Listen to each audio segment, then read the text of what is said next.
নমস্কার, race of light YouTube চ্যানেলে আপনাদের স্বাগত। আজ শুনছেন জিম করবেটের দুঃসাহসিক শিকারের গল্প দ্য টেম্পল টাইগার। গল্প পাঠে আমি সুদীপ্ত। দাবিধুরার দেবগিরি পর্বতের চূড়ায় দাঁড়িয়ে আছে ছোট্ট সুন্দর রেস্ট হাউসটি। 3 ঘরের এই গাড়িটির বারান্দা থেকে পাহাড়টা এখানে খাড়া নেমে গেছে পানার নদীর উপত্যকা পর্যন্ত। উপত্যকার ওপার থেকে ধাপে ধাপে আবার উঠে গেছে চির তুষারাবৃত অঞ্চলের দিকে। কুমায়ুনের প্রশাসনিক সদর দপ্তর নৈনিতাল থেকে পূব সীমান্তের মহকুমা শহর লোহারঘাট পর্যন্ত রাস্তাটা দাবিধুরার ওপর দিয়েই গেছে, আর এই রাস্তা থেকেই একটা শাখাপথ বেরিয়ে যুক্ত করেছে আলমোড়া আর দাবিধুরাকে। এই শাখাপথটা ধরেই পানারের এক ভয়ঙ্কর মানুষখেকো চিতাকে মারার জন্য রওনা দিয়েছিলেন একদিন বিখ্যাত শিকারী জিম করবেট। আর ওই চিতা মারতে গিয়েই এক অদ্ভুত বাঘের সাক্ষাৎ পান তিনি। এপ্রিলের এক উত্তপ্ত বিকেলে এই এলাকার দুর্গমতম পথ বেয়ে 8000 ফুট উঁচু পর্বতচূড়ায় উঠে দাবিধারা রেস্ট হাউসে এসে পৌঁছলেন জিম করবেট। রেস্ট হাউসের বারান্দায় বসে কাপের পর কাপ চা পান করতে করতে প্রকৃতির অপূর্ব শোভার নিরীক্ষণ করছিলেন তিনি। এমন সময় তার সাক্ষাৎ প্রার্থী হিসাবে এসে হাজির হলেন দাবিধুরা মন্দিরের বৃদ্ধ পুরোহিত।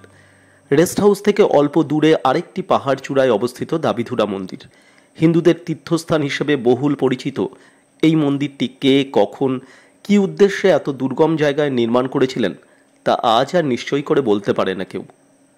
এই মন্দিরেরই তখনকার বৃদ্ধ পুরোহিতের সাথে যথেষ্ট হৃদ্যতা গড়ে উঠেছিল করবেটের। তিনি ওই এলাকায় গেলেই তার সাথে এসে দেখা করতেন পুরোহিত। সহজ সরল ওই মানুষটিকে খুবই ভালো লাগতো করবেটের। সেদিন বিকেলে রেস্ট হাউসে এসে করবেটকে নমস্কার জানিয়ে পাশেই বসলেন পুরোহিত।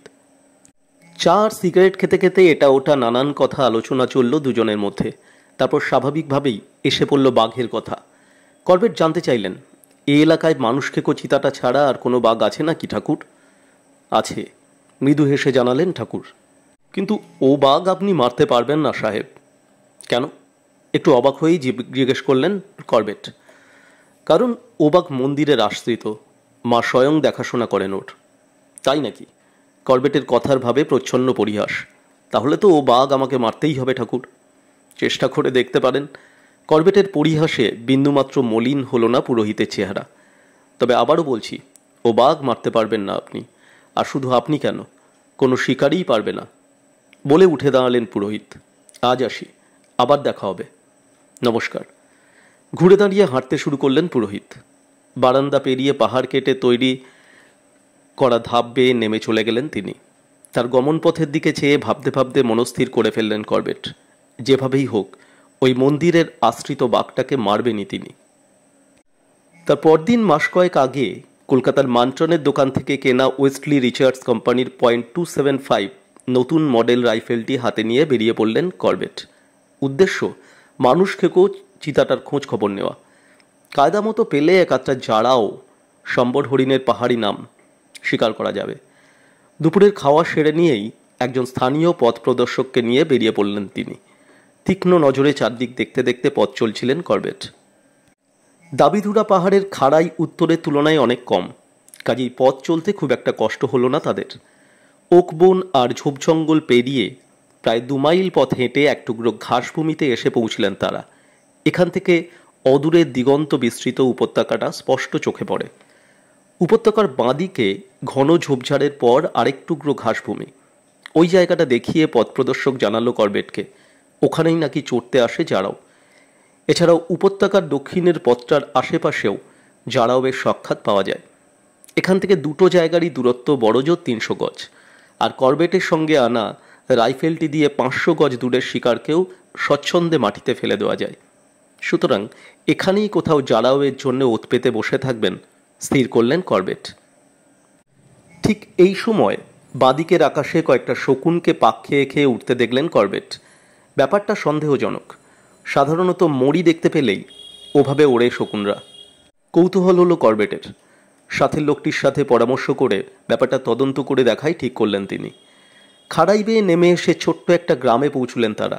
একটা ঘাসে ছাওয়া ঘর, একটা গরুর বাথান আর পাহাড় কেটে তৈরি বিঘা 3 জমি, এই নিয়ে হলো গ্রাম।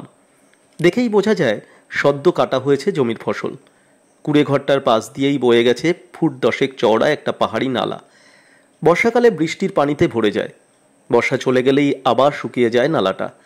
এই নালার ওপারে একটা পোড়ো জমিতে পড়ে থাকা একটা চামড়া ছাড়ানো মৃত জানোয়ারের গা থেকে মাংস কুবলে খাচ্ছে শকুনের দল।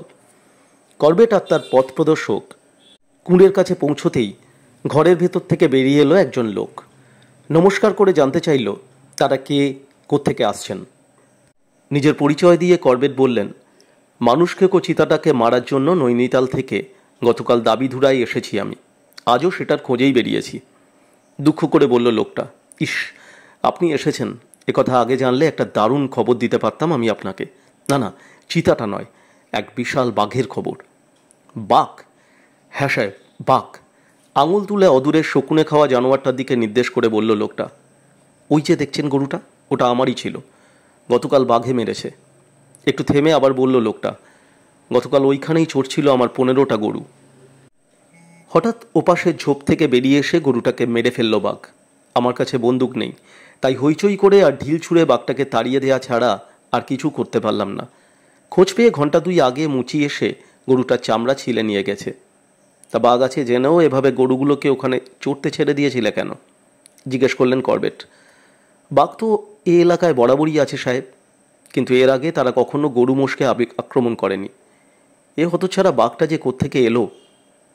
আর কোনো কথা না বলে করবেট চলার উপক্রম করতেই জিজ্ঞেস করল লোকটি, চলে যাচ্ছেন সাহেব? হ্যাঁ, উপত্যকার ওখানটা নাকি যারাও আসে, দেখি মারা যায় কিনা এক হাতটাকে। কিন্তু সাহেব, আর যারাও না মারলেই নয়। কেন? দেখতেই পাচ্ছেন আমার জমির পরিমাণ নগণ্য, তাছাড়া তেমন উর্বরও নয়। একমাত্র ভরসা দুধেল গরুগুলোও যদি বাঘের হাতে মারা পড়ে তো পরিবার পরিজন নিয়ে না খেয়ে মারা পড়ব। কি বলতে চাইছো? হুজুর যদি দয়া করে বাঘটাকে মেরে দেন। ভাবতে লাগলেন করবেট। ঠিক এই সময় পানি ভর্তি কলস নিয়ে পাহাড় বেয়ে উঠে এলো একজন মেয়ে লোক। পেছনে একটা অল্প বয়সী মেয়ে আর একটা ছেলে। মেয়েটার মাথায় এক বোঝা সবুজ কাঁচা ঘাস আর ছেলেটার মাথায় একাটি শুকনো ডালপালা। বুঝলেন করবেট, বিঘা 3 অনুর্বর জমি আর কয়েকটা পাহাড়ি গরুর। এই পাহাড়ি গরুগুলো দুধ দেয় খুবই কম, আর সেই দুধ দাবিধুরা বাজারে অত্যন্ত অল্প দামেই বিক্রি হতো তখন। ওপর নির্ভর করেই বেঁচে আছে 4 জন লোক। গরুগুলো মারা পড়লে সত্যিই অত্যন্ত বিপদে পড়বে লোকটি, সুতরাং বাঘ মারতে রাজি হয়ে গেলেন তিনি। মরিটাকে তখন প্রায় শেষ করে এনেছে শকুনগুলো, কিন্তু তাতে তেমন কোনো ক্ষতি নেই, কারণ মরিটার আশপাশে এমন কোনো ঝোপঝাড় নেই যার আড়ালে লুকিয়ে বসে থেকে শকুনগুলোর কাণ্ড দেখতে পারে বাঘটা। সুতরাং রাতের বেলায় তার মরির কাছে ফিরে আসার যথেষ্ট সম্ভাবনা আছে। কোথায় বসে বাঘের অপেক্ষা করা যায় খুঁজতে চললেন করবেট। মরিটা সেখানে পড়ে আছে, তার আশেপাশে বেশ খানিক দূর পর্যন্ত চড়ে বসার মতো কোনো গাছ নেই। সুতরাং কোন পথে বাঘটার ফিরে আসার সম্ভাবনা বেশি তাই খুঁজতে শুরু করলেন তিনি। পাহাড়ের এদিকে সেদিকে গরু বাছুর চলাচলের কয়েকটা সরু পথ আছে, কিন্তু তার মাটি এত শক্ত যে কোনো জন্তু জানোয়ারের পায়ে ছাপ পড়ে না সে পথে। ছোট্ট গ্রামটা 2 প্রদক্ষিণ করে দেখে নিয়ে নালাটা ধরে এগোলেন করবেট। এখানকার নরম ভেজা মাটিতেই একটা বিরাট বাঘের পায়ের ছাপ আবিষ্কার করলেন তিনি। ছাপ দেখেই বোঝা গেল এ পথেই পাহাড়ের ওপর দিকে উঠে গেছে বাঘটা, সুতরাং যদ্দূর সম্ভব এ পথেই ফিরবে সে। নালাটার যে পাড়ে কুঁড়েটা, সেপাড়েই কুঁড়ে থেকে প্রায় 30 গজ দূরে একটা সর্বাঙ্গে কাটা গোলাপের লতায় ছাওয়া ওক গাছ। নালার দিকে ঝুঁকে আছে গাছটা। এগিয়ে গিয়ে রাইফেলটা মাটিতে রেখে গাছে উঠে পড়লেন করবেট। গাছের ওপরে লতায় ছাওয়া বসার মতো মোটামুটি একটা সুবিধাজনক জায়গা দেখে নিয়ে আবার নেমে এলেন গাছ থেকে। কুঁড়ে ফিরে অপেক্ষমান কুঁড়ের মালিক আর পথ প্রদর্শককে উদ্দেশ্য করে করবেট জানালেন, উন্নত মানের বারুদ ঠাসা কার্তুজ ব্যবহার উপযোগী তার ভারী দোনলা .500 এক্সপ্রেস রাইফেলটা আনতে রেস্ট হাউসে ফিরে যাচ্ছেন তিনি। কিন্তু পথ প্রদর্শক লোকটি করবেটকে বিরত করে বলল, সাহেবের আর কষ্ট করে কাজ নেই, আমি গিয়ে নিয়ে আসছি বন্দুকটা, বলে দ্রুত পায়ে চলে গেল সে। বসে বসে কুঁড়ের মালিকের সাথে আলাপ জমালেন করবেট। এটা ওটা বহু কথা জিজ্ঞেস করে করে জানতে পারলেন প্রকৃতি আর বুনো জানোয়ারের বিরুদ্ধে সংগ্রাম করে কি করে বেঁচে আছে একজন অতি দরিদ্র লোক। তাকে জিজ্ঞেস করলেন করবেট, কিন্তু এই জায়গা ছেড়ে অন্য কোনো সুবিধাজনক জায়গায় গিয়ে বসবাস করলেই তো পারো তুমি। উত্তরে সৈয়দ মুস্তফা আলীর বিশাল দেহী সেই বিশ্বস্ত ভৃত্যের মতোই জবাব দিল লোকটি, তা কি করে হয় সাহেব, এটাই যে আমার ঘর। বিকেল গড়িয়ে যাবার পর বালা সিংকে, করবেটের অত্যন্ত প্রিয় এক গাড়োয়ালি যুবক, পরে অত্যন্ত রহস্যময় আর বেদনাদায়কভাবে মৃত্যু ঘটেছিল তার, সঙ্গে নিয়ে ফিরে এলো পথপ্রদর্শক। কারো হাতেই করবেটের আকাঙ্ক্ষিত রাইফেলটি নেই।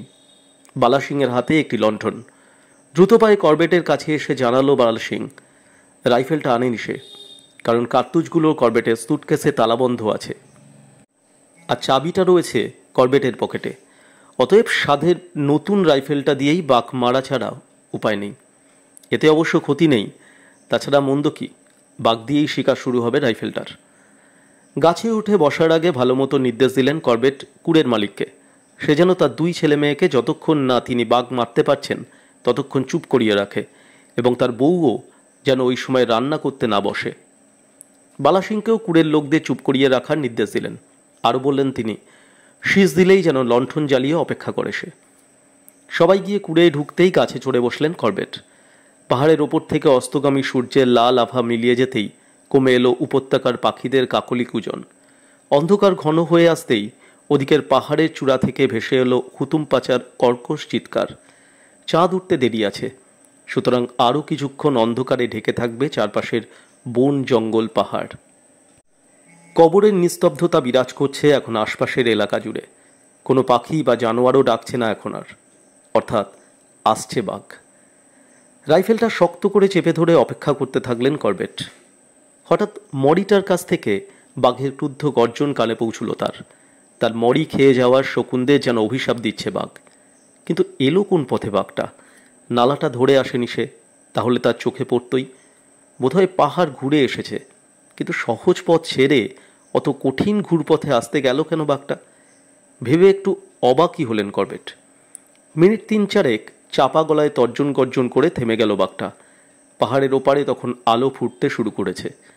কয়েক মিনিট পরই আশপাশের পাহাড় জঙ্গল উপত্যকা আলোর বন্যায় ভাসিয়ে দিয়ে পাহাড়ের ওপাশ থেকে উঠে এলো চাঁদ। শকুনদের চেটেপুটে খেয়ে যাওয়া মরিটার হাড়গুলো চাঁদের আলোয় পরিষ্কার দেখতে পাচ্ছেন করবেট, কিন্তু ওগুলোর আশেপাশে কোথাও নেই বাঘটা। আশ্চর্য, গেল কোথায় ওটা? আরও কয়েক মিনিট অপেক্ষা করে জিভ দিয়ে উত্তেজনায় শুকিয়ে যাওয়া ঠোঁট ভিজিয়ে নিয়ে চাপা শীষ দিলেন করবেট। প্রায় সঙ্গে সঙ্গেই কুড়ের ঘাসের বেড়ার ফাঁক দিয়ে আসা আলোর রশ্মি চোখে পড়ল তার।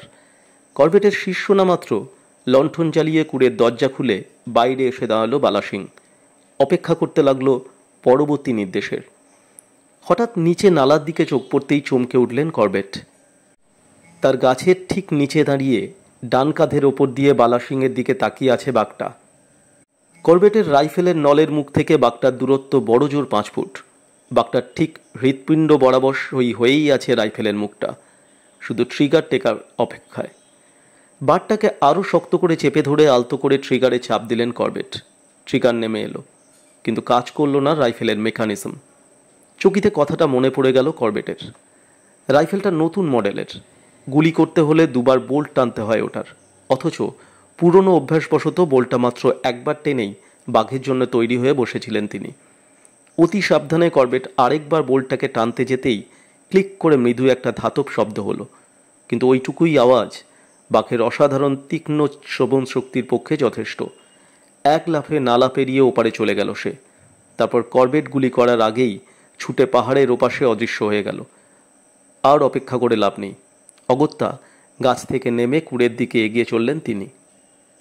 করবেটের মুখ থেকে সব কথা শুনে দুঃখ করে বালা সিং বলল, তার ভুলের জন্যই এমনটি ঘটল।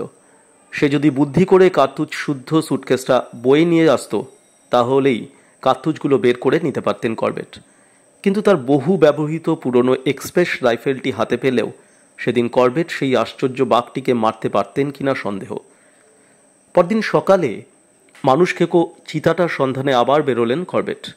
দুপুর পর্যন্ত ঘুরে বেরিয়েও চিতাটার কোনো সন্ধান বা খোঁজ খবর না পেয়ে ফিরে এলেন রেস্ট হাউসে। ফিরে এসেই দেখলেন তার জন্য অপেক্ষা করছে একজন লোক। করবেটকে দেখেই নমস্কার জানিয়ে বলল লোকটি, গতকাল সন্ধ্যায় নাকি তার একটা গরু মারা পড়েছে বাঘের হাতে। আন্দাজ করলেন করবেট, গতদিনে যে বাঘটাকে মারার প্রতীক্ষায় বসেছিলেন তিনি, এটা তারই কাজ। মনে মনে প্রতিজ্ঞা করলেন তিনি, যেভাবেই হোক আজ বাঘটাকে মারবেনই।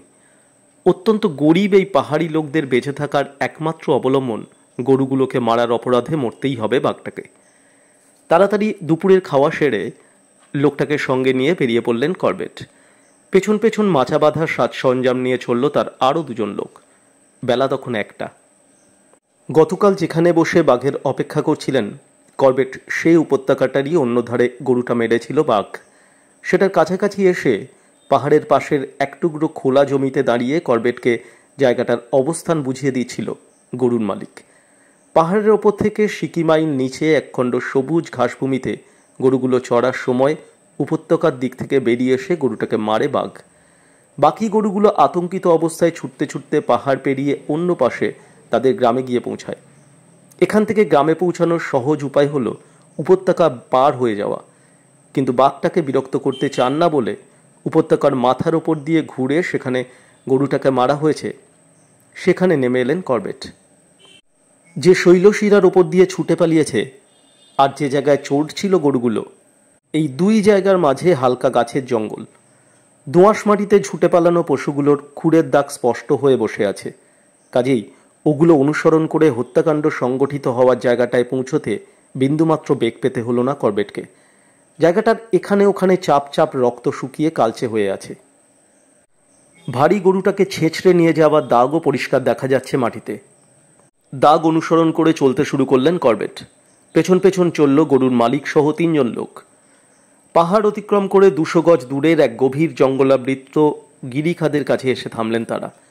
গিরিখাদের একটু দূর দিয়ে বয়ে যাচ্ছে একটি ছোট্ট পাহাড়ি ঝর্ণা। এই ঝর্ণা আর গিরিখাদের মাঝখানের উঁচু জায়গাটুকু দিয়েই মরিটাকে টেনে নিয়ে গেছে বাঘ। ফাঁকা মাঠে সকাল 10টায় মারা হয়েছিল গরুটাকে, আর তারপরই লোকচক্ষুর অন্তরালে কোন দুর্গম জায়গায় লুকিয়ে রাখার জন্য মরিটাকে টেনে নিয়ে গেছে সতর্ক বাঘ।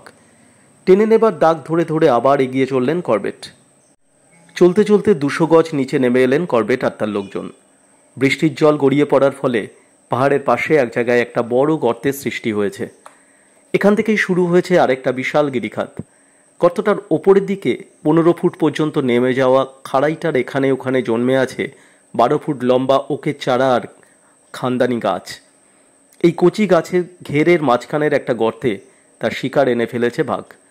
গরুটাকে তখনও ছোঁয়ায়নি বাঘ, বোধহয় সময় মতো খাবে বলে রেখে দিয়েছে। ওটাকে দেখেই কেঁদে ফেলে বলল গরুর মালিক, লালিকে ছোট থেকে বড় করেছিলাম আমি সাহেব, ও ছিল আমার মেয়ের মতো। লাল চামড়ার অপূর্ব সুন্দর মৃত গরুটার দিকে তাকিয়ে আর লোকটাকে কাঁদতে দেখে মায়া হলো করবেটের। আরেকবার প্রতিজ্ঞা করলেন তিনি বাঘটাকে মারবেনই, কিন্তু তখনও জানতেন না তিনি এটাই টেম্পল টাইগার বা মন্দিরের আশ্রিত সেই বাঘ।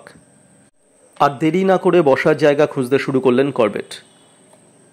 বিশাল কয়েকটা ওক গাছ আছে খাদের ওপারে, কিন্তু তার কোনোটা থেকেই চোখে পড়বে না মরিটা, আর ওইসব গাছে চড়াও অত্যন্ত কঠিন হবে। মরিটা থেকে গজ 30 নিচে খাদের বাদিকে একটা ছোট শক্ত হলি গাছ আছে। গুড়ি থেকে সমকোণে বেরিয়ে এসেছে তার ডালগুলি। সেই গাছটারই কোনো ডালে বসা স্থির করলেন করবেট। মাটি থেকে 6 ফুট উঁচুতে একটা বেশ মোটা ডাল আছে গাছটায়, সেখানে বসা যায়। আর তার একটু নিচে অপেক্ষাকৃত মোটা আর একটা ডালে বেশ আরাম করে পাও রাখা যায়। মাটির এত কাছে করবেট বসতে যাচ্ছেন শুনে প্রবল আপত্তি করল তার লোকরা, কিন্তু কাছাকাছি সুবিধা মতো আর কোনো ভালো গাছ না থাকায় ওই হলি গাছটাতে বসাই স্থির হলো শেষ পর্যন্ত। লোকজনদের চলে যাবার নির্দেশ দিলেন করবেট। এও বলে দিলেন গতদিন যে কুড়ের মালিকের ঘরে আশ্রয় নিয়েছিলেন বালা সিং, সেখানেই যেন অপেক্ষা করে তারা। এই গিরিখাতটা থেকে কুড়েটার আড়াআড়ি দূরত্ব 1/2 মাইলের মতো। কুড়ে থেকে এখানটা দেখতে পাবে না লোকরা, কিন্তু হলি কাছে বসে কুড়েটাকে ঠিকই দেখতে পাবেন করবেট। দীর্ঘ প্রতীক্ষার প্রস্তুতি নিয়ে হলি গাছে উঠে বসলেন করবেট। চলে গেল তার লোকরা। বিকেল তখন 4টে। পাহাড়টা পশ্চিম মুখ। বায়ে হলি গাছের ডালপাতার ফাঁক দিয়ে গিরিখাদের 50 গজ পর্যন্ত করবেটের দৃষ্টিগোচর হচ্ছে। তার সামনে প্রায় 10 ফুট গভীর ও 20 ফুট চওড়া গিরিখাত। গিরিখাদের ওপারের পাহাড়টায় শুধু পাথর আর পাথর, একটা গাছের চিহ্ন মাত্র নেই কোথাও। দক্ষিণে বিনা বাধায় শৈলশিরাটা পর্যন্ত দৃষ্টি চলে যায়, কিন্তু মরিটাকে চোখে পড়ে না। ঘন কচি গাছের অরণ্যে ঢাকা পড়ে আছে ওটা। পেছনে রিঙ্গল গাছের ঘন বন। বৃষ্টির জল গড়িয়ে পড়ে সৃষ্টি হওয়া গর্তে মরিটাকে রেখে খাদ ধরে নেমে গেছে বাঘ, এবং যতদূর সম্ভব এ পথেই ফিরবে সে। এ কারণেই খাদের দিকে তীক্ষ্ণ দৃষ্টি রেখেছেন করবেট। প্রয়োজনের সময় কাজে লাগাবার জন্য রাইফেলটা সম্পূর্ণ তৈরি করে রেখেছেন তিনি। দুনলা রাইফেলটা দুটো চেম্বারেই তাজা গুলি ভরে রেখেছেন, অর্থাৎ আজ এলে বাঘটাকে আর কিছুতেই ছেড়ে দেবার ইচ্ছা নেই তার। প্রচুর সম্বর, কাকড় আর হনুমান আছে এখানকার জঙ্গলে, আর আছে পাহাড়ি নীল হাঁড়ি চাচা, ছাতারে, দামা ও নীলকণ্ঠ। বাঘ বা চিতাবাঘ দেখলে হুঁশিয়ারি জানায় ওরা, কাজেই চিন্তা নেই করবেটের, বাঘ এলে ওরাই জানান দেবে। কিন্তু কোনো রহস্যময় কারণে জানান দিল না ওরা সেদিন। অকস্মাৎই টের পেলেন করবেট, মরির কাছে পৌঁছে গেছে বাঘ। খাদ ধরে নিচে নেমেছিল বাঘটা, বোধহয় জল খাবার জন্যেই, কিন্তু ফেরত আসেনি ও পথে, বরং রিঙ্গলের ঝোপ ঘুরে ওপাশ দিয়ে গিয়ে পৌঁছেছে মরির কাছে। বাঘটার এ ধরনের অদ্ভুত কার্যকলাপে অবাক হলেন করবেট। মাংস ছেঁড়ার আর হাড় চিবানোর শব্দ শুনতে লাগলেন করবেট। মিনিট 15 পর পাহাড়ের গা ধরে বাদিক থেকে ডানে আসতে দেখলেন তিনি ভালুকটাকে। বেশ বড় জাতের হিমালয়ের কালো ভালুক, যেন কোনো তাড়া নেই এমনিভাবে ধীরে সুস্থে গড়িয়ে গড়িয়ে চলছে ওটা। হঠাৎ কিছু টের পেয়ে থমকে দাঁড়িয়ে পড়ল ভালুকটা। 1 সেকেন্ড ঠায় দাঁড়িয়ে থেকে আস্তে করে উবু হয়ে শুয়ে পড়ল মাটির ওপর। মিনিট 2 একভাবে পড়ে থেকে মাথা তুলে বাতাসে গন্ধ শুকল, তারপর শুয়ে পড়ল আবার। নিচ থেকে বয়ে আসা পাহাড়ি হাওয়ায় রক্তের গন্ধ পেয়েছে ভালুকটা, সেই সাথে বাঘের গায়ের গন্ধ। মরিটার সামান্য ডানে বসে আছেন করবেট, তাই তার গায়ের গন্ধ পৌঁছায়নি গিয়ে ভালুকের নাকে। আরও মিনিটখানেক পরে উঠে পড়ল ভালুকটা, তারপর অতি ধীরে ধীরে হামাগুড়ি দিয়ে এগিয়ে চলল বাঘটার দিকে। গুড়ি মেরে পাহাড় থেকে নেমে আসছে কোনো ভালুক, ব্যাপারটা সত্যিই বিস্ময়কর।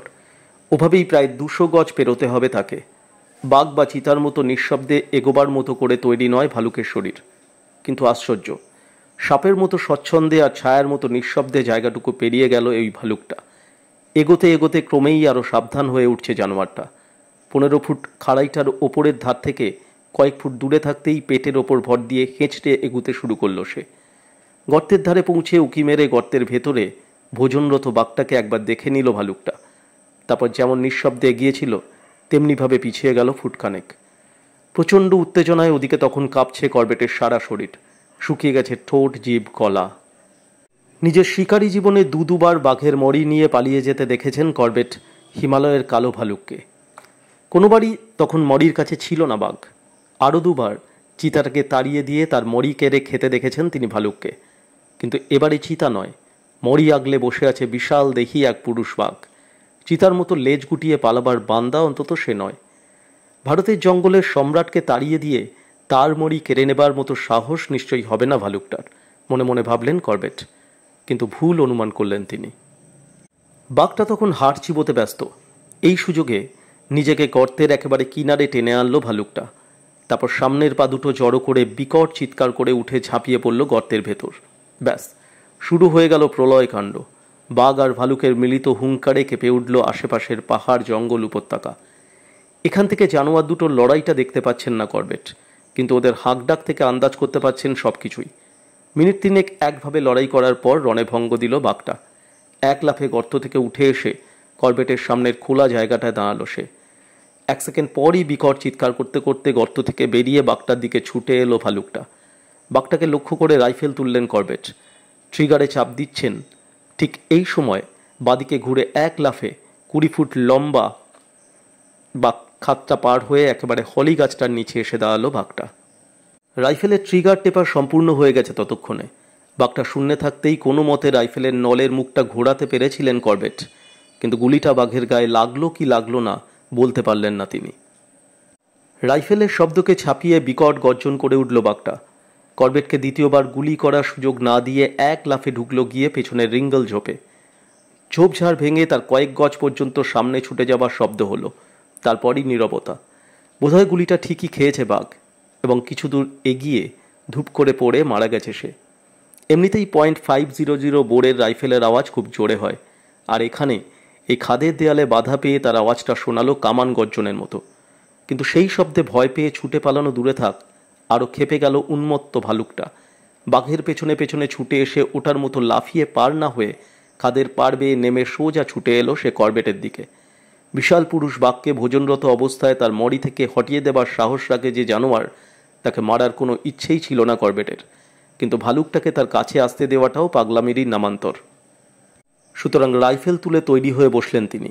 ভালুকটা তার কাছ থেকে মাত্র কয়েক ফুট দূরে থাকতেই ট্রিগার টিপলেন তিনি। ছুটন্ত অবস্থায় কপালে গুলি খেয়ে সামনের দিকে হুমড়ি খেয়ে পড়ল ভালুকটা। তারপর আস্তে আস্তে পিছলে নেমে যেতে থাকলো খাদের দিকে। বাঘের গর্জন, ভালুকের চিৎকার আর ভারী রাইফেলের কান ফাটানো আওয়াজ থেমে যাবার পর অস্বাভাবিক নীরব মনে হলো খাদ আর তার আশেপাশের বনভূমিকে। সমস্ত উত্তেজনা প্রশমিত হবার পর সিগারেট খাবার কথা মনে পড়ল করবেটের। দুহাঁটুর ওপর আড়াআড়িভাবে রাইফেলটাকে রেখে পকেটে হাত ঢোকালেন তিনি।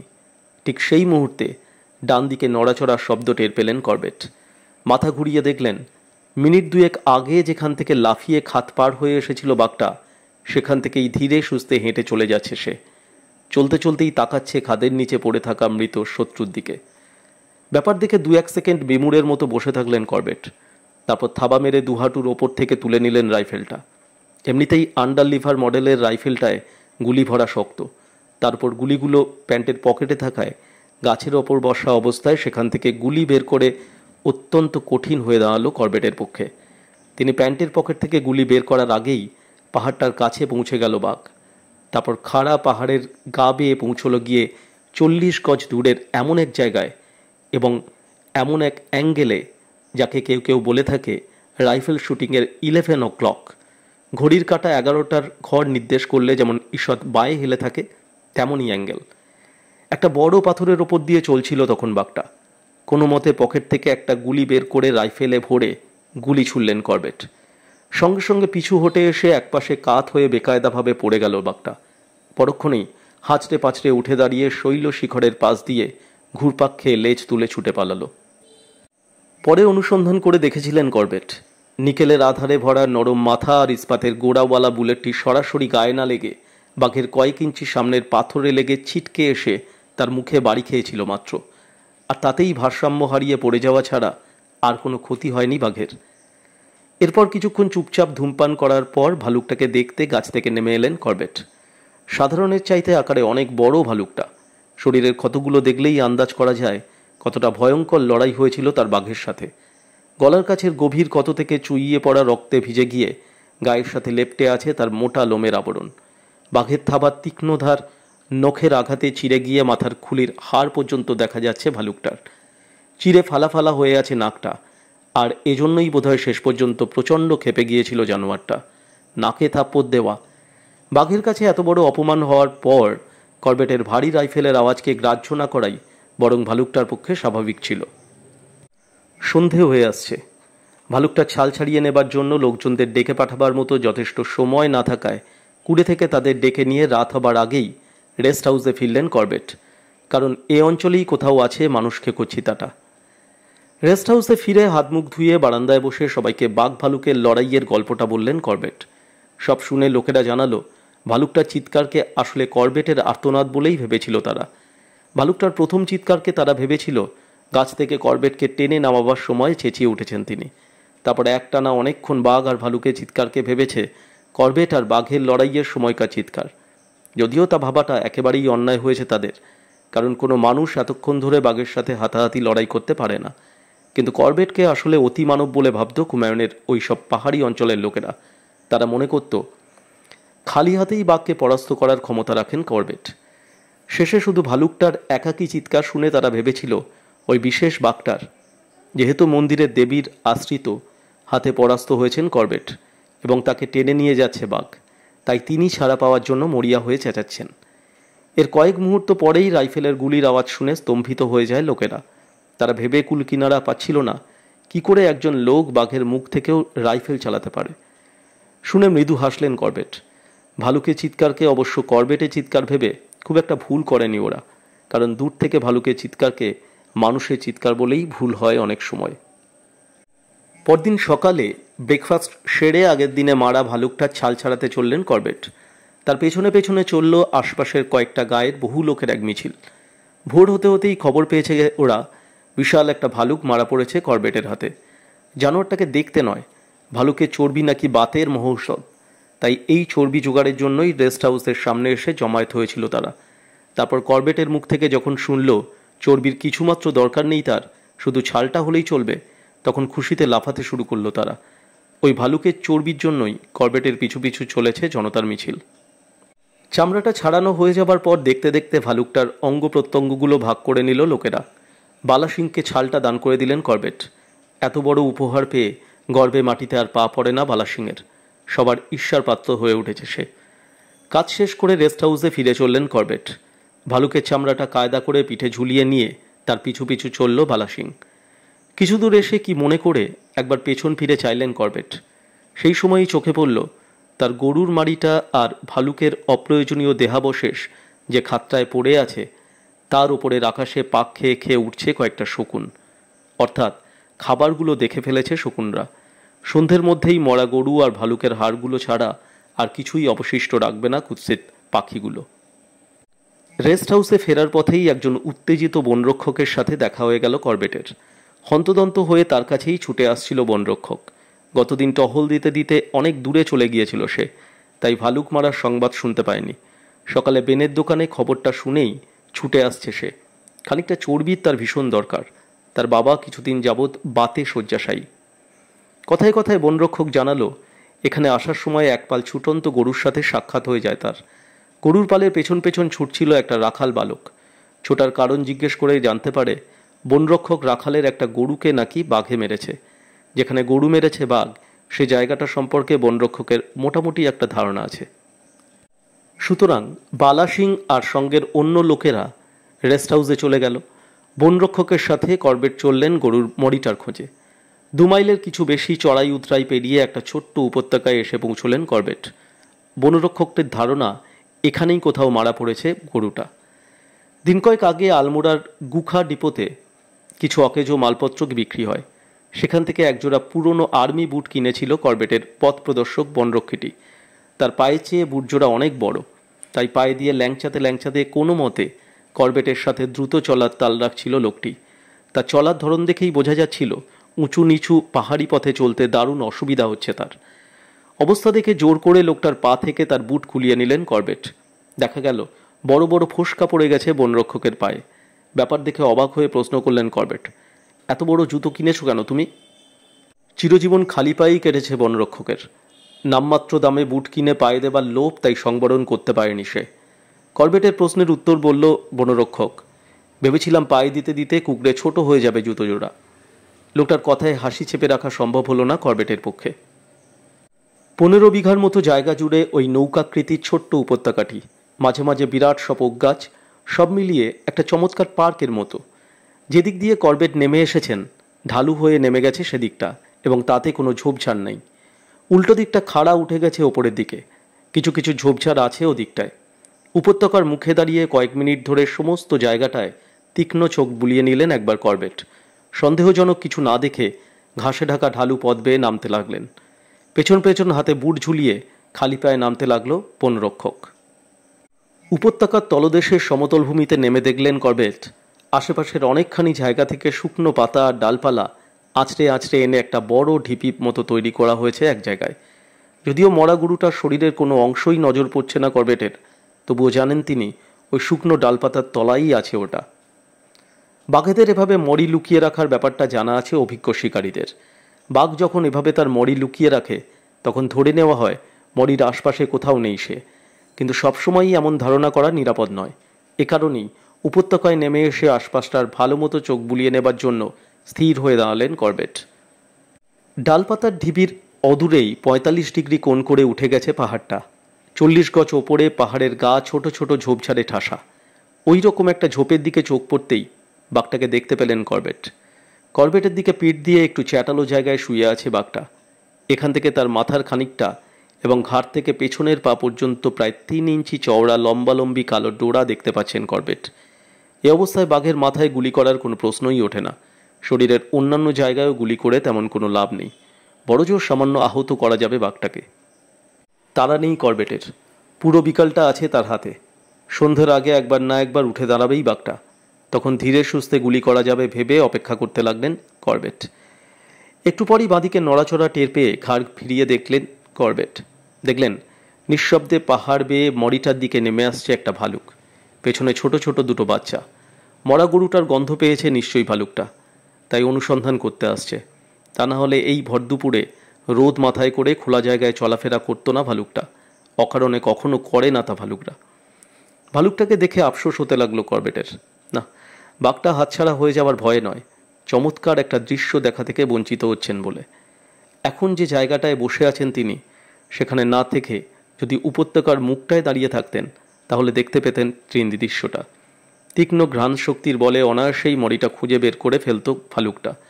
অত কাছে থেকে বাঘের নজরও এড়াতে পারত না সে কিছুতেই। ফলে বাঘ আর ভালুকের লড়াইটা হতো দেখার মতো। এতক্ষণ ভালুকগুলোকে দেখতে পায়নি বনরক্ষক। ওগুলো আরও কাছে এসে যেতেই দেখতে পেয়ে ভালু ভালু বলে চেঁচিয়ে উঠল সে। তা চেঁচামেচিতে এক লাফে উঠে দাঁড়ালো বাঘটা। এদিক ওদিক একবার চেয়েই দ্রুত হাঁটতে শুরু করলো। প্রায় 20 গজ খোলা জায়গাটার ওপর দিয়ে যেতে হবে তাকে, তাই তাড়াহুড়ো না করে ওটার দিকে নিশানা করলেন করবেট। ট্রিগারে চাপ দিচ্ছেন এমন সময় করবেটের হাত জড়িয়ে ধরে প্রচণ্ড ঝাঁকুনি মারল বনরক্ষক। বাঘটাকে দেখতে পায়নি সে, তাই ভুল দিকে নিশানা করছেন ভেবেই করবেটের লক্ষ্য ভালুকগুলোর দিকে ফেরাতে চেষ্টা করেছিল আসলে সে। কিন্তু ওদিকে ট্রিগারে চাপ দিয়ে ফেলেছেন করবেট, কাজেই লক্ষ্যভ্রষ্ট হয়ে গুলিটা গিয়ে বাঘটার কয়েক গজ দূরের একটা গাছে লাগলো। রাইফেলের আওয়াজ শুনে এক ছুটে পাহাড়ের ওপারে অদৃশ্য হয়ে গেল বাঘটা। বনরক্ষকের ওপর রাগ করে লাভ নেই, কারণ বাঘটাকে দেখতে পায়নি সে। তাছাড়া তার ধারণা ভয়ঙ্কর ভালুকগুলোকে দেখিয়ে দিয়ে করবেটের প্রাণ রক্ষা করেছে সে এ যাত্রা। রাইফেলের আওয়াজ শুনে পালাচ্ছিল ভালুকগুলো।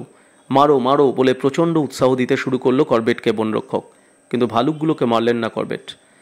ভালুক না মারায় অত্যন্ত নিরুৎসাহ হয়ে পড়ল বনরক্ষক, কারণ তার আশা ছিল একটা ভালুক অন্তত মারতে পারলে কিছুটা চর্বি সংগ্রহ করতে পারবে সে। অতএব তাকে কিছুটা উৎসাহিত করার জন্য ঘুরাল মারার প্রস্তাব করলেন করবেট। শুনে কিছুটা নয়, পুরোপুরি উৎসাহিত হয়ে উঠল বনরক্ষক। কোথায় কোথায় ঘুরাল পাওয়া যায় তার এক বিরাট ফিরিস্তি দিতে শুরু করলো সে করবেটকে। ঘুরাল মারার পর তা বয়ে নেবার জন্য লোক দরকার, তাই রেস্ট হাউসের দিকে চললেন করবেট।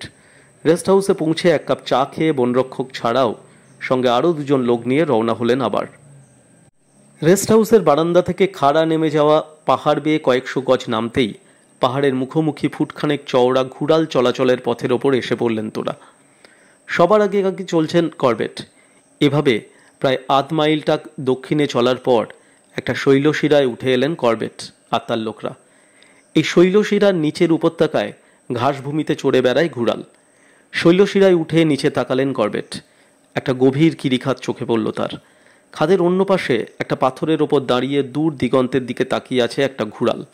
ছাগল জাতীয় অন্যান্য প্রাণী যেমন থর, আইবেক্স, মার্কর প্রভৃতি সবার ক্ষেত্রেই এই দূরে তাকিয়ে থাকার স্বভাব বর্তমান। গলায় সাদা চক্কর দেখেই বোঝা গেল পাথরের ওপর দাঁড়ানো ওই ঘুরালটা পুরুষ ঘুরাল। এখান থেকে 200 গজ হবে ওটার দূরত্ব। নতুন রাইফেলটা নিয়ে ঘুরাল মারতে বেরিয়েছিলেন করবেট। উদ্দেশ্য ওটার কার্যক্ষমতা পরীক্ষা করা। আর দেরি না করে উবু হয়ে শুয়ে পড়ে ভালো মতো নিশানা করে ট্রিগার টিপলেন করবেট। গুলি খেয়ে পাথরটার ওপরই পড়ে গেল ঘুরালটা। ভাগ্য বলতে হবে যে বেশি নড়াচড়া করেনি ঘুরালটা, তাহলে পড়তো গিয়া পাশের কয়েকশো ফুট গভীর খাদে। সেখানে পড়লে আর তাকে তুলে আনা সম্ভব হতো না। ঘুরালটা পড়ে যাওয়ার সঙ্গে সঙ্গে খাদের অন্য দিকের পাহাড়ের ফাটলের ভেতর থেকে বেরিয়ে এলো আরেকটা মাদি ঘুরাল, সাথে একটা বাচ্চা। পাহাড়ের ওপর বসে থাকা করবেট ও তার সঙ্গের লোকজনের দিকে কয়েক মুহূর্ত তাকিয়ে থেকে পাহাড়ের গা ঘেঁষে চলে গেল ঘুরালটা। মৃত ঘুরালের চামড়াটা ও খানিকটা মাংস বনরক্ষককে দিয়ে দিলেন করবেট। এতে সে ভালুকে চর্বি না পাওয়ার দুঃখ ভুলে গেল। সোৎসাহে বলল, বনরক্ষক, চামড়াটা দিয়ে তার বাবার জন্য একটা আসন বানিয়ে দেবে সে, কারণ বার্ধক্য আর বাতের জন্য সারাদিন রোদে পড়ে থাকতে হয় তার বাবাকে। পরদিন ভোরে উঠে আগের দিনে ফেলে যাওয়া বাঘের মরিটাকে দেখতে আবার সেই উপত্যকায় গিয়ে হাজির হলেন করবেট। বাঘ আর ফিরে আসেনি মরির কাছে, তবে ভালুকরা এসেছিল। হাড় ছাড়া কিছুই আর পড়ে নেই তখন মরা গরুটার। ওই হাড়গুলোতেই ঠোকরাচ্ছে একটা রাজা শকুন। দুপুর পর্যন্ত এদিক ওদিক মানুষকে চিতাটার সন্ধানে ঘুরে বেরিয়ে রেস্ট হাউসে ফিরে এলেন তিনি। এসেই শুনলেন খবরটা, আরেকটা গরু মারা পড়েছে বাঘের হাতে। খবরটা দিল এক যুবক। আলমোড়া আদালতে মামলায় হাজিরা দিতে যাবার সময়ই গরুটাকে বাঘে মারতে দেখেছে সে। মোটামুটি বুদ্ধিমান সে। বারান্দার মেঝেতে কাঠ কয়লা দিয়ে একে করবেটকে বুঝিয়ে দিল সে কোথায় মারা পড়েছে গরুটা। দুপুরের খাওয়া সেরেই মরিটাকে খুঁজতে বেরিয়ে পড়লেন করবেট। আগের দিন যেখানে বাঘটাকে গুলি করেছিলেন তার মাইল 5 মধ্যেই ঘটেছে ঘটনাটা। জায়গাটার পৌঁছে দেখা গেল মূল উপত্যকা বরাবর নদীর পাড় ধরেই এসেছিল বাঘ। ওখানেই চড়ছিল গরুগুলো।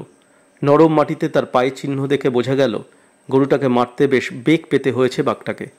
আশপাশের মাটিতে রক্ত পড়ে নেই খুব একটা, তার মানে গরুটাকে মারার পর ওটাকে কাঁধে করে বয়ে নিয়ে গেছে বাঘ।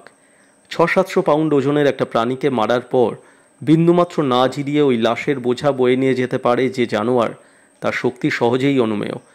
পায়ের ছাপ দেখে বোঝা গেল লাশসহ নদী পার হয়ে পাহাড়ের নিচে গভীর জঙ্গলের দিকে চলে গেছে বাঘ। নদী পেরিয়ে বাঘের পায়ের ছাপ অনুসরণ করে এগিয়ে চললেন করবেট।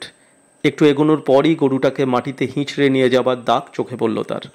সে দাগ ধরে গভীর বনের মধ্যে দিয়ে খাড়াই পাহাড় বেয়ে উঠে গেলেন তিনি। পাহাড়ের মাথায় পৌঁছে প্রায় 200 গজ নিচে দুটো ওক গাছের চারার মাঝে আটকে যাওয়া গরুর পেছনের পাটা চোখে পড়ল তার। আরও এগিয়ে বুঝতে পারলেন শুধু ওই একটা পাই আটকে আছে ওখানে। পাটা আটকে যাওয়ার পর তা ছাড়াতে না পেরে প্রচণ্ড ঝটকায় লাশের দেহ থেকে পাটা ছিঁড়ে রেখে বাকি অংশটা নিয়ে পাহাড়ের ওপর দিকে চলে গেছে বাঘ। বাঘটা যেখানে তার মড়ি নিয়ে উঠে এসেছে, পাহাড়ের সে জায়গাটা একটু চ্যাপ্টা মতো। 2 থেকে 3 ফুট জুড়ে কতগুলো ওকের চারা বেড়ে উঠেছে জায়গাটায়। গাছগুলোর গোড়ায় কোনো ঝোপঝাড় নেই। এখানেই মড়িটাকে ফেলে রেখে গেছে বাঘ। যদিও মাত্র একটা রাইফেল আর কয়েকটা কার্তুজ বয়ে এনেছেন করবেট, তবু ধীরে ধীরে একটানা পাহাড়ি পথ বেয়ে ওঠায় সাংঘাতিক পরিশ্রান্ত হয়ে পড়েছেন তিনি। ঘামে ভিজে গায়ের সাথে লেপ্টে গেছে শার্টটা, শুকিয়ে কাঠ হয়ে গেছে কণ্ঠনালী। তার অবস্থা দেখে কল্পনা করতে কষ্ট হয় না এত বড় একটা ভারী বোঝা বয়ে এনে কি পরিমাণ তৃষ্ণার্ত হয়েছিল বাঘটা। করবেট নিশ্চিত জল খেতেই গেছে বাঘটা। তার নিজেরও জল খাওয়া দরকার। হয়তো জল খেতে গিয়েই বাঘের সঙ্গে দেখা হয়ে যেতে পারে। যে পাহাড়ি নালার ওপর ভালুক মেরেছিলেন তিনি, এখান থেকে ডান দিকে 1/2 মাইল গেলেই সেটা পাওয়া যাবে। বাদিকে তার চেয়ে কাছে আরেকটা নালা আছে, সেখানে যাওয়াই স্থির করলেন করবেট, কারণ স্বাভাবিক কারণেই কাছের নালাটায় যেতে চাইবে বাঘটা। নালাটায় পৌঁছে জল খেয়ে একটু জিরিয়ে নিয়ে নালা ধরেই 1/2 মাইলের মতো নেমে গেলেন করবেট। নালাটা এখানে সরু হয়ে দুধারের খাড়াই পাহাড়ের মধ্যে দিয়ে চলে গেছে। এখান পর্যন্ত এসে একটা প্রকাণ্ড পাথরের পাশ ঘুরে এসেই থমকে দাঁড়ালেন করবেট। এখান থেকে মাত্র গজ 20 দূরে একটা ছোট্ট জলা। জলাটার ডান দিকে পাহাড়ের পাদদেশ পর্যন্ত একটা সরু বালির চড়ায় জলার দিকে পিঠ করে শুয়ে ঘুমিয়ে আছে বাঘটা। এখান থেকে শুধু তার লেজ সহ পেছনের কিছুটা অংশ চোখে পড়ছে করবেটের। বাঘ আর তার মাঝের মাটিতে কিছু শুকনো ডালপাতা পড়ে আছে। মোষকে খাওয়াবার জন্যই হয়তো গাছ থেকে পাড়া হয়েছিল ওগুলো পেরিয়ে বাঘের কাছে এগোতে গেলেই শব্দ হবে। পাথরটার ওপর দিয়েও শব্দ না করে যাওয়া যাবে না। একমাত্র পথ চুপচাপ এখানে বসে অপেক্ষা করা। প্রচণ্ড পরিশ্রমের পর পেট ভরে জল খেয়ে বাঘ তখন গভীর ঘুমে অচেতন। 1/2 ঘন্টা পর্যন্ত একভাবে শুয়ে থেকে ডান পাশে ফিরল সে। এখন বাঘের পেছনের আরও খানিকটা নজরে এলো করবেটের। আরও কয়েক মিনিট এভাবে শুয়ে থেকে হঠাৎই উঠে দাঁড়িয়ে বাঁকের আড়ালে অদৃশ্য হয়ে গেল বাঘটা। বাঘটা নজরে আসার অপেক্ষায় রাইফেল হাতে তৈরি হয়ে বসে থাকলেন করবেট। মড়িটার কাছে যেতে হলে করবেটের কাছ দিয়েই যেতে হবে বাঘটাকে। কয়েক মিনিট পেরিয়ে যাওয়ার পর প্রায় 100 গজ দূরে একটা কাকের ভয়ার্ত গলায় চেঁচাতে চেঁচাতে পাহাড় বেয়ে নেমে গেল। একটু পরে ওই দিকেই কোথাও ডেকে উঠল একটা সম্বার, অর্থাৎ আবার সরে পড়ল শয়তান বাঘটা। কিন্তু বাঘটা গেল কি করে বুঝতে পারলেন না করবেট। একটা বাঘের পক্ষে একদিনে যতটা পরিশ্রম করা সম্ভব তার চেয়ে বেশি সে করেছে। তারপরও করবেট যেখানে বসে আছেন সেদিকে সহজ পথ ছেড়ে সাংঘাতিক খাড়াই পথ বেয়ে ওটা উঠল কি করে। তবে এখন চলে গেলেও একটা ব্যাপারে করবেট নিশ্চিত, সেদিন দিন বা রাতে যে কোনো সময় মরির কাছে একবার যাবেই বাঘটা। সুতরাং এখন আর চুপচাপ মাটিতে বসে থাকার কোনো অর্থ হয় না। তার চেয়ে মরির কাছাকাছি সুবিধে মতো একটা গাছ খুঁজে নিয়ে তাতে চড়ে বসা উচিত ভেবে উঠে পড়লেন করবেট। খুঁজতে খুঁজতে মরিটার ডানে গজ 10 দূরে একটা সুবিধা মতো ওক গাছ পেয়ে তাতে চড়ে বসলেন করবেট। সূর্য তখন পশ্চিমে হেলে পড়েছে। যতদূর সম্ভব পশ্চিমের পাহাড় বেয়ে উঠে আসবে বাঘটা। গাছের ওপর থেকে স্পষ্ট দেখা যাচ্ছে উপত্যকাটা, ওপরের পাহাড়টাও। বিশাল একটা আগুনের গোলার রূপ নিয়ে অস্ত যাচ্ছে সূর্য। দূর পাহাড়ের মাথায় বসে তখন শেষ রং ছড়াচ্ছে ওটা। কয়েক মুহূর্তের মধ্যেই হারিয়ে যাবে পাহাড়ের ওপারে, মুছে যাবে রঙের মেলা। এত তন্ময় হয়ে দৃশ্যটা দেখছিলেন যে হঠাৎ নিচের উপত্যকায় সম্বরের ডাকে চমকে উঠে রাইফেলটা প্রায় ফেলেই দিচ্ছিলেন তিনি হাত থেকে। সম্বরের সতর্কবাণীর মনে হলো চলতে শুরু করেছে বাঘ। মরির কাছে পৌঁছতে যথেষ্ট সময় লাগবে তার। ততক্ষণ গুলি করার পক্ষে যথেষ্ট দিনের আলো থাকবে কিনা সন্দেহ। দূর পাহাড়ের দিকে চেয়ে দেখলেন করবেট, হারিয়ে গেছে সূর্য, ক্রমশ মুছে যাচ্ছে পশ্চিম আকাশের লালিমা। সন্ধে হয়ে এলো, সন্ধে গড়িয়ে রাত, কিন্তু তখনও এলো না বাঘটা। একটা দুটো করে তারা ফুটতে শুরু করেছে আকাশে। সেদিন ত্রয়োদশী, কয়েক মিনিট পরেই উঠবে চাঁদ। তবে চাঁদ ওঠার আগে বাঘটা এলেও তারার আলোতেই তাকে দেখতে পাবেন করবেট। হিমালয়ের এদিকটায় তারার উজ্জ্বলতা একটু বেশি। মরির গায়ের সাদা রং স্পষ্ট দেখা যাচ্ছে ওই উজ্জ্বল তারার আলোয়। মরির মাথাটা করবেটের দিকে ফেরানো। যদি লাশের পেছনের পা থেকে খেতে শুরু করে বাঘটা, তাহলে তাকে দেখতে না পেলেও মরির পেট সই করে গুলি করলে বাঘের গায়ে গুলি লাগার যথেষ্ট সম্ভাবনা আছে। অবশ্য কথাটা সাধারণ বাঘের বেলায়ই খাটে, কিন্তু এই কদিন দেখে শুনে যা বুঝতে পেরেছেন করবেট, এটা সাধারণ বাঘ নয়, আর এটার কাজ কারবারও অন্যান্য বাঘের মতো নয়। কাজেই অনিশ্চিতভাবে গুলি করা ঠিক হবে না। আরও একটা ভয়ঙ্কর সম্ভাবনা আছে। যদি গুলিতে আহত হয় বাঘটা আর সেরে ওঠে, তাহলে মানুষকেও হয়ে যেতে পারে। ওই প্রখর বুদ্ধিমান, সতর্ক আর প্রচণ্ড শক্তিশালী বাঘটা মানুষকে কোতে পরিণত হলে ওই এলাকাটাকে মৃত্যুপুরী বানিয়ে ছাড়বে, এটা নিশ্চিত। সুতরাং ভালো মতো না দেখে গুলি করা উচিত হবে না, ঠিক করলেন করবেট। একটু পরই আলোর বন্যায় চারিদিকে প্লাবিত করে দিয়ে উঠে এলো চাঁদ। বোধহয় এর জন্যই অপেক্ষা করছিল বাঘটা। দেখতে না পেলেও অনুভব করছে করবেট এসেছে সে। করবেটকে কি দেখতে পেয়েছে? মনে হয় না, কারণ গাছে উঠে বসবার পর একটুও নড়াচড়া করেননি তিনি। আর অকারণে জঙ্গলের প্রত্যেকটা গাছ খুঁটিয়ে দেখে না বাঘ। চাঁদের আলোয় সামনের এলাকাটা খুঁটিয়ে দেখলেন করবেট। তারপর মাথা ঘুরিয়ে পেছনে তাকালেন।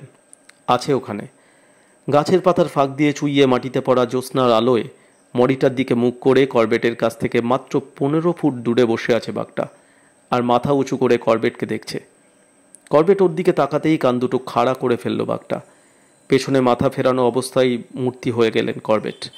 তিনি স্থির হয়ে যেতেই কান নামিয়ে ফেলল বাঘটা। এখন কিছুই করার নেই করবেটের। এখন বাঘটাকে গুলি করতে হলে অর্ধবৃত্তাকারে ঘুরে যেতে হবে করবেটকে, আর বাঘটার অলক্ষ্যে তা কিছুতেই করতে পারা যাবে না। অবশ্য বাঁকাদের ওপর দিয়ে গুলি চালানোর চেষ্টা করা যায়, সে চেষ্টাই করে দেখলেন করবেট একবার। হাঁটুর ওপর রাখা রাইফেলটার মুখ বাঁদিকে আছে তখন। অতি ধীরে হাঁটুর ওপর থেকে রাইফেলটাকে তুলে নিয়ে মুখটা ডান দিকে ঘোরাতে শুরু করলেন তিনি। সাথে সাথেই আবার কান খাড়া করে করবেটের দিকে চাইল বাঘটা।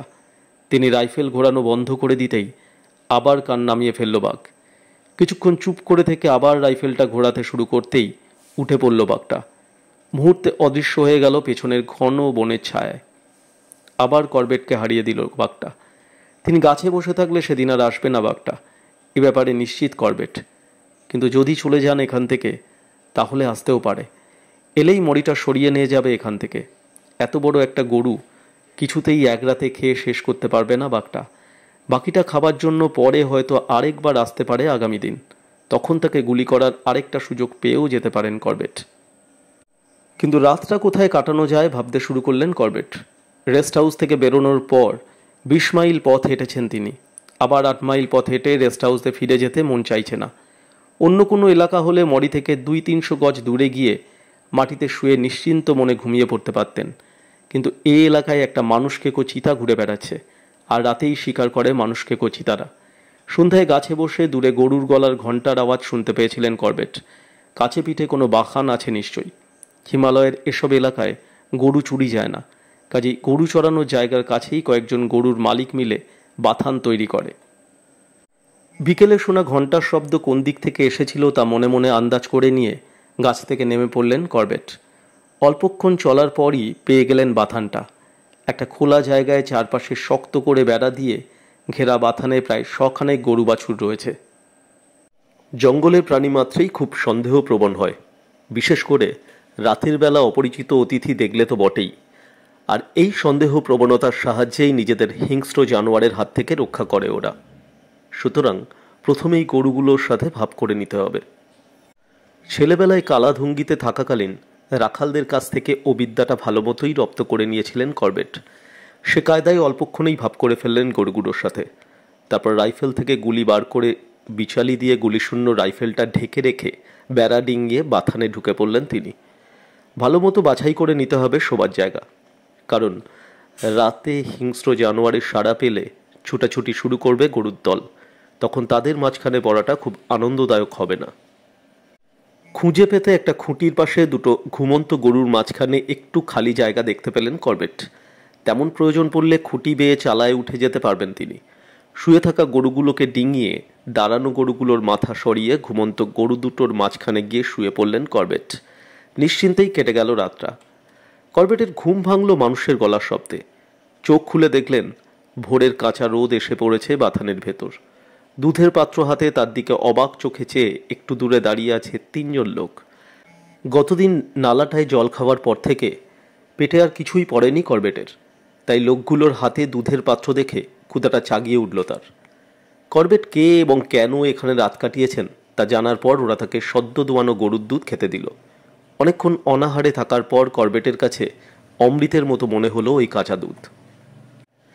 করবেটকে ওদের গ্রামে নিয়ে খাওয়ানোর আমন্ত্রণ জানালো লোকগুলো। সবিনয়ে ওদের আমন্ত্রণ প্রত্যাখ্যান করে রেস্ট হাউসে ফিরে যাবার আগে একবার মরিটাকে দেখতে চললেন করবেট। আগের জায়গায় তেমনি পড়ে আছে মরিটা। গত রাতে আর ফিরে আসেনি বাঘ। শকুনের তীক্ষ্ণ দৃষ্টি থেকে মরিটাকে বাঁচাবার জন্য ভালো করে পাতা আর ডালপালা দিয়ে ওটাকে ঢেকে রেস্ট হাউসে ফিরলেন করবেট। করবেট দাবিধুরায় আসার পর 4 দিন কেটে গেছে। একটা গরু খেকো বাঘের জন্য আর এখানে অপেক্ষা করার কোনো মানে হয় না, ভাবলেন তিনি। তাই পরদিনই নৈনিতাল রওনা দেওয়া ঠিক করলেন। রেস্ট হাউসের বারান্দায় একটা ইজি চেয়ারে বসে যাবার কথাটাই ভাবছিলেন তিনি। এমন সময় পেছন থেকে কে যেন বলে উঠল, সেলাম সাহেব। ঘাড় ফিরিয়ে চাইলেন করবেট। পেছনের সিঁড়ির গোড়ায় দাঁড়িয়ে আছে একজন লোক। করবেট চাইতেই বলল লোকটা, বাঘে আমার একটা গরু মেরেছে সাহেব, কথাটা জানাতে এলাম আপনাকে। বাঘটাকে মারার আর একটা সুযোগ এসেছে করবেটের হাতে। চেষ্টা করে দেখতে দোষ কি? আজ সফল হতে পারলে ভালো, না পারলেও অবশ্য কাল সকালে নৈনিতালে ফিরে যাবেন তিনি। দুপুরের খাওয়া দাওয়ার পর কয়েকজন লোককে সাথে করে বেরিয়ে পড়লেন করবেট।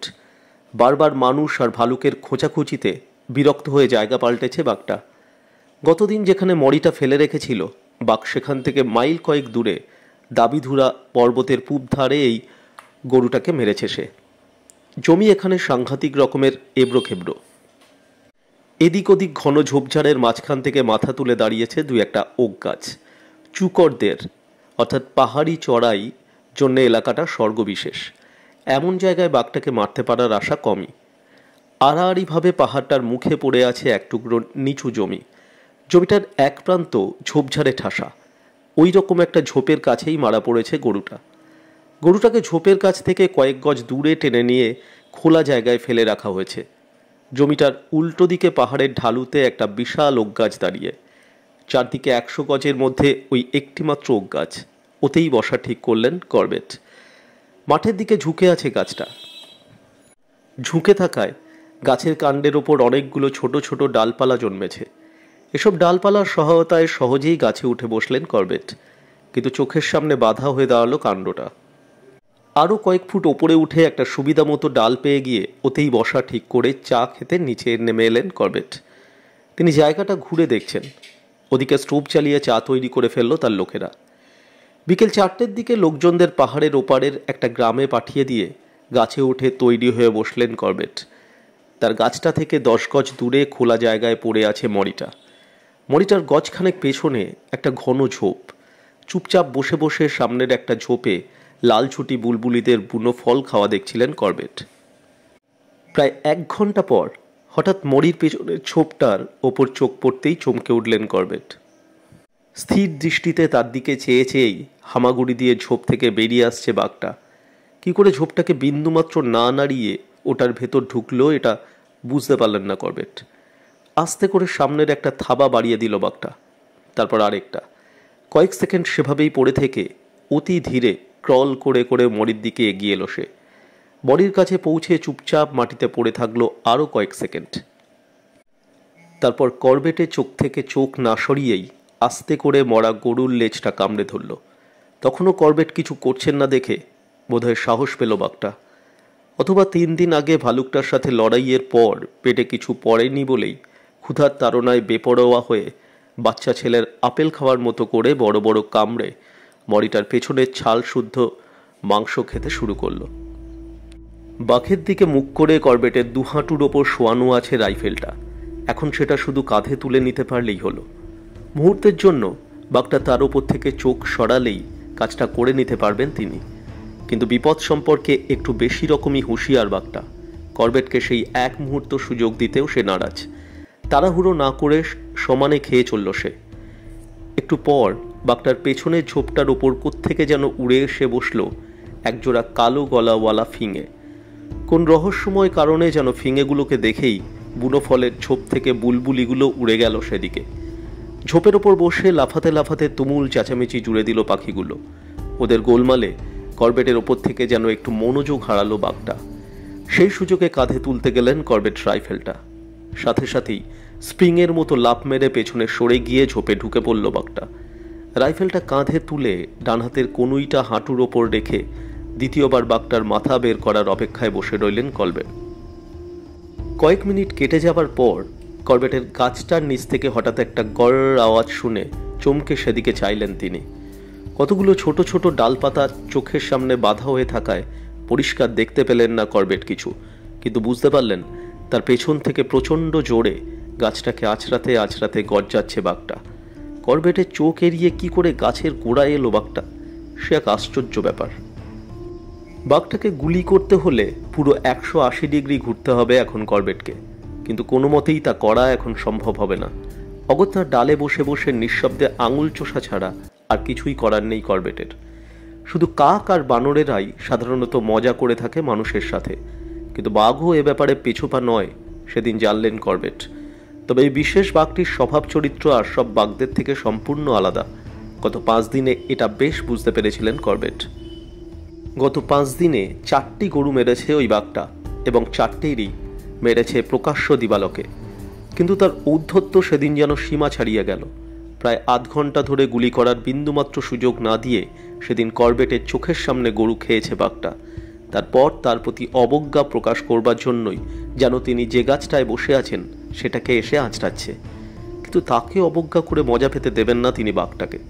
তাই রাইফেলটা হাঁটুর ওপর নামিয়ে রেখে দুহাত জড়ো করে মুখের সামনে এনে প্রচণ্ড জোরে এক হাঁক ছাড়লেন তিনি। হাঁকের শব্দ চারপাশের পাহাড়ে প্রতিধ্বনিত হয়ে চতুর্গুণ বেড়ে গেল, আর সেই শব্দে ভয় পেয়ে লেজ তুলে ঊর্ধ্বশ্বাসে ছুট লাগালো বাঘটা। এক ছুটে পাহাড় বেয়ে উঠে নেমে গেল ওপাশে। তারপর তিনি নৈনিতাল ফিরে এলেন করবেট। এরপর বহুবার দাবিধুরায় গেছেন তিনি, অনেক মানুষ খেকেও স্বীকার করেছেন, কিন্তু ওই বাঘটিকে কিছুতেই মারতে পারেননি। কেউ মারতে পেরেছে বলেও শোনেননি। আর করবেটের সাথে কখনো দেখা হয়নি বাঘটার। বোধহয় কালের স্রোতে হারিয়ে যাওয়া বৃদ্ধ সৈনিকের মতোই হারিয়ে গেছে ওই সাহসী যোদ্ধা মন্দিরের বাঘটিও।